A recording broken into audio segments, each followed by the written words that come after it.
testify before Congress. We got a big week, and we begin today with President Trump vowing action in Syria. What does action look like just 4 days after saying he wants to get troops out of the country? One man who will help shape the president's decision, John Bolton. He starts his new job as National Security Advisor today. And I have a great team here to break all of this down. But before we get to them, let's explain what's going on. Later today, the UN Security Council will hold a meeting to discuss the international response to Saturday's suspected chemical attack in Syria. Aid groups are accusing President Assad of using chemical weapons to suffocate dozens of his own people in a rebel-held neighborhood near Damascus. Assad's regime denies it, but President Trump did not wait long to respond. On Sunday morning, he lashed out at Assad as well as Russian President Vladimir Putin. That is noteworthy, and Assad's supporters warning that there would be consequences for their actions. His team did not rule out a military response. This is one of those issues on which every nation, all peoples have all agreed and have agreed since World War II is an unacceptable practice. So is it possible there will be another missile attack? Yeah, I wouldn't take anything off the table. If the president decides to act, he could do it quickly following a similar chemical attack last year. He waited less than 3 days to order a Tomahawk missile strike on a Syrian airbase. But since then, the war, it's only gotten worse. According to the Syrian Network for Human Rights, more than 11,000 civilians have been killed in Syria since last April. Half of the country's pre-war population has been displaced, and much of the infrastructure has been completely destroyed. Despite that, the U.S. has pretty much relied on a small force of about 2,000 troops to carry out its policy of fighting ISIS and helping anti-government militias. And last Tuesday, just days before the alleged chemical attack, President Trump said the United States, we should get out completely. I want to get out. I want to bring our troops back home. I want to start rebuilding our nation. So it's time. It's time. We were very successful against ISIS. We'll be successful against anybody militarily. But sometimes it's time to come back home. So the president said that, and the Pentagon has since walked it back. Senator John McCain says it was those remarks by the president that led directly to Saturday's chemical attack. He said that by signaling the United States would, quote, prematurely withdraw from Syria, President Trump emboldened the Syrian leader, and other lawmakers say the president now has to back up his threats or risk looking weak in the eyes of the world. You need to follow through with that tweet, show a resolve that Obama never did to get this right. He's in office for more than a year, and he's got to send a message once again that what he said he meant. NBC's Peter Alexander live at the White House, and NBC's Bill Neely live in Beirut. Peter, to you first. Let's start with, this is all happening on John Bolton's very first day as National Security Advisor. Do we have any idea how he's going to impact the decision-making process? Yes, Stephanie, it is a good question. We've now routinely seen John Bolton here over the last several weeks. He was here again over the weekend. He's obviously known as one of the most hawkish of the neoconservatives, an early supporter of the Iraq invasion. He's prioritized Iran and North Korea as significant national security threats, and on Russia, obviously significant with what's going on in Syria right now. Before being tapped as National Security Advisor, he recently spoke on national security concerns, saying that it was effectively now a perfect time for President Trump to pivot, to make it clear that he's not going to permit additional Russian meddling. On that issue, he called for an overwhelming show of force. So that gives you a sense of his view as it relates to Russia. His position, though, does seem at odds with President Trump's, who's embraced warmer relations with Putin. But he was decisive in his language over the weekend, the president was. Here's that tweet you heard Lindsey Graham referring to just moments ago. We'll put it up on your screen. You can see his language. He writes, if President Obama had crossed his stated red line in the sand, the Syrian disaster would have ended long ago. Animal Assad would have been history. He goes on, as you can see, to describe it as being sick. He says that there is a big price to pay going forward right now. There you see it. Among other things, the president's comments really fierce in his language, his rhetoric directed toward Syria, its regime, and to Russia. So in terms of the president's day-to-day, it's likely, I'm told by a White House official, we will hear him address this in some form at his cabinet meeting, scheduled to take place in the 11 o'clock hour, about 11:30 today. You know, the United Nations Security Council will be gathering after 3 o'clock today. And then this evening, the president will gather here with senior military leadership. He's going to be meeting with them. You'll remember the last time he had one of these meetings was when he made those comments saying this was, in effect, the calm before the storm, and everyone was asking what storm he was referring to. Well, whether there will be a storm, a military storm of any kind, even just a simple series of missile strikes, that we wait to find out about. As Tom Bossert, his Homeland Security advisor, suggested, nothing right now is off the table. And quickly, Stephanie? I know John Bolton doesn't need Senate confirmation, but is he in the clear to take this job? Does he have full security clearance yet? We know there are questions lingering around the super PAC he's tied to Right. and their connections to Cambridge Analytica. So he's showing up to work today, but what's his clearance level? It's a good question. I just raised that very question to a White House official within the last half an hour. They say we don't discuss publicly security clearances, but it's at least presumed that he must have some clearances to be involved in these conversations. He's, again, been here meeting with the president and other advisors in recent weeks. So what that level of clearance is right now and those potential or those conflicts, as you described, relating to his PAC, those we can't detail out what impact that could or may already be having. All right, let's bring in Bill Neely. Bill, there was a missile strike inside Syria within the last 24 hours. It was originally blamed on the United States. What do we know about it? Yeah, good morning, Stephanie. Retaliation overnight. It came around 3 o'clock in the morning.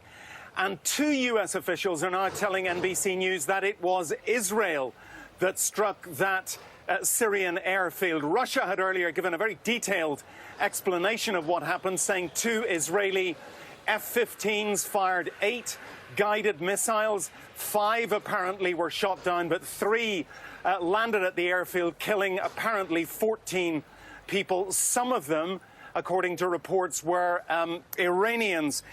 Israel has actually attacked that base. It's called T4 before, twice, in fact, just a couple of months ago. It follows the chemical weapons attack in which dozens of civilians, men, women and children, were killed. Medics on the ground almost certain that that was either a chlorine gas attack, possibly even a sarin gas attack. President Assad, Iran and Russia saying this is all fake. It's all as an excuse for military action. But of course, as we know, President Assad has form here. I've been to that area just outside Damascus. Douma has been besieged for 5 years. So Russia this morning now warning of serious consequences. There could be serious consequences, Russia says, if the U.S. takes further military action. And of course, as Peter was suggesting, President Trump now has a real dilemma. Does he do what he did almost exactly a year ago and fire cruise missiles? Or does he pull back from Syria's war as he signaled he would do just a week ago? And just within the last couple of hours, Russia's defense minister, foreign minister Sergei Lavrov is saying that that attack on the airfield, which we now know was done by Israel, was a dangerous development. Stephanie? Bill, thank you so much. And to the question, will President Trump do what he did a year ago with that Tomahawk missile? He clearly made a statement, but we remind you, the war has only worsened since he did that. I want to bring in former U.S. Ambassador Christopher Hill. He also served in the State Department and is currently with the University of Denver. Ambassador, what are President Trump's options right now? You know, it takes you back to the red line in the sand. What does he do? Well, first of all, I think he has to put a military option out. And of course, the problem is if he does something identical to last year, there will be a charge that it's essentially feckless and somehow symbolic only. So I think he has to do something like last year plus. And he also has to be very mindful of what the Russians are saying. They are big time on the ground there. And by the way, they've been winning. I mean, the past year since that last missile strike has been a pretty good year for Assad. So he's got got to do something, but I think with the realization that the something is probably not going to change the dynamic. One would like to see the U.S. more involved diplomatically, a sense that we understand what's going on, that we care about this issue of Syrian succession. And instead, the president himself has indicated that, we're in for ISIS, and once we defeat ISIS, we are gone. So I think the president has kind of put himself in a box, and it'll be very interesting to see what his new national security advisor suggests, because pinprick bombing is not something that Bolton approves of. He wants to see us go all in. So I think we're going to see Bolton confronted with reality today, and I think we're going to see a president kind of boxed in. And by the way, I don't think the UN Security Council, to be sure, they'll have a good conversation, but there won't be any resolution coming out of this, because the Russians are absolutely 100% backing Assad. Then to that exact point, Nikki Haley gets a lot of positive support when she speaks, but the president is the one who ultimately makes decisions for what the United States is going to do. You just mentioned John Bolton. He's a guy who had said years ago, we never should have pulled out of Iraq. We heard just moments ago, Secretary Mattis was questioned, and he said all options are on the table. So with guys like Mattis, and now with John Bolton next to him, how will this influence the president? Well, I think one of the problems the president has created for himself is when anyone else speaks, people kind of ignore it because they know it all comes down to the president. The president seems to like it that way. So he does have difficulty using surrogates, whether it's his UN ambassador or Secretary of Defense, because everyone asks, well, frankly, that's nice, but what does the president think? So there's no concept of a team in this administration. It's all about the president, and the president wants it to be that way. But I think he has a major problem here as he looks at his options, because he's got to do something. He can't do nothing. At the same time, he's boxed in by what, the range of choices. I suspect it's going to be something a little more than last year, but something well less than anything that could actually have an effect on the progress or the developments on the ground. All right, well then let's separate words and actions for a moment, because Nick Burns tweeted over the weekend, President Trump is right to blame Putin for enabling Assad's barbaric chemical weapons attack, and said that Trump's first strong criticism of Putin is, quote, noteworthy. What do you think? I mean, this is the first time we've ever heard President Trump say anything negative against Vladimir Putin. I think it is noteworthy. I agree with that, but I think we're going to have to see more than one tweet about Putin to suggest that the president has changed his view, that somehow at the end of the day he always needs to improve relations with Russia, and the way to do that is to modulate any criticism. So I think we're a long way away from a change in the president's viewpoint on Putin. What we do see in the rest of the administration is a willingness to go after oligarchs and implement sanctions, etc. But I think the president continues to be very careful, and it is noteworthy, but let's stay tuned and see if there's more of this. Well, as it relates to Syria, we can criticize the president, but you'd have to criticize a lot of other people. The president is being handed a wildly complicated, some could say almost unresolvable situation. But if you had to look back on last year's action when he launched the Tomahawk missile at the Syrian air base, did it have any impact on Assad? It certainly, I remember Wilbur Ross said it was after-dinner entertainment that was free, and he certainly got criticism for that. What do you think of what the president did? Did it matter at all? I think it didn't. I think it was along the lines of things that were done in Bosnia when the Serbs would commit some egregious crime against the people in Sarajevo. There'd be some what was called pinprick bombing at the time. And it really wasn't until the end of that conflict that the U.S. went in with a much bigger force option, using NATO to really go after the Serbs for the purpose, really, and I think this is important to keep in mind, for the purpose of getting all sides, including the Serbs, to agree to a peace proposal. The problem we have in Syria is the U.S. is not involved, and there's really not any kind of peace proposal on the table. There's no notion of what the governing structures of of Syria should look like in the future. And the Russians and the Iranians who are present, they just feel it ought to be the same old system of this Alawite rule under Assad. So I think the problem when you say the president is confronted with, he is confronted with, but that's because he has failed to develop any kind of strategy, any diplomatic approach, any sort of policy really toward that region of the world where Syria is incubating and just causing all kinds of tensions throughout the Arab world, Arab and Iranian world. So serious problem caused by our diplomatic inaction. All right, Ambassador, thank you so much for sharing your thoughts this morning. I want to bring my panel in. Nayyera, former White House senior director and former State Department senior advisor under President Obama. Bob Torricelli, a former Democratic senator from my home state of New Jersey. And Evan Siegfried, a Republican strategist. Nayyera, to you first, can you give us a sense of the United States' role in Syria and compare it to countries like Russia or Turkey? Because it's definitely not the same.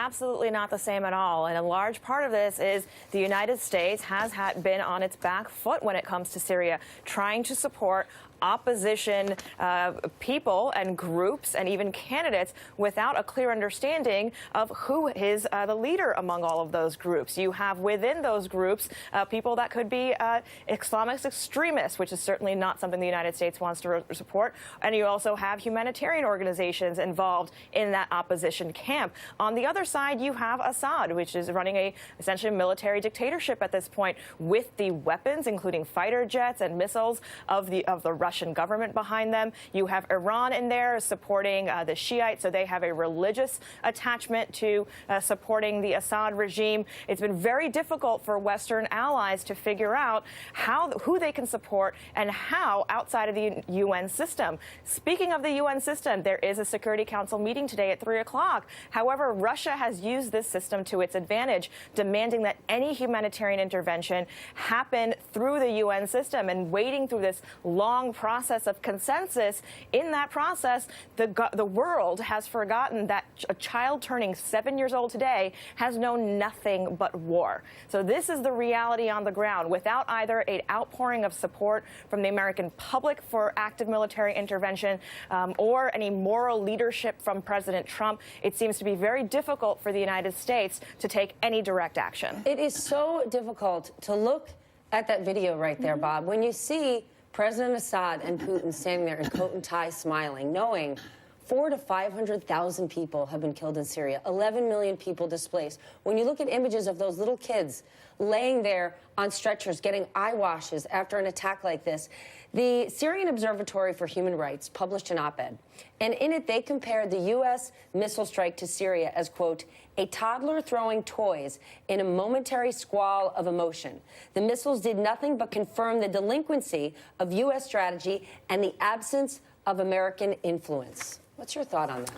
We know the president, and Ivanka said the president was upset when he saw the images of young children. All of us were.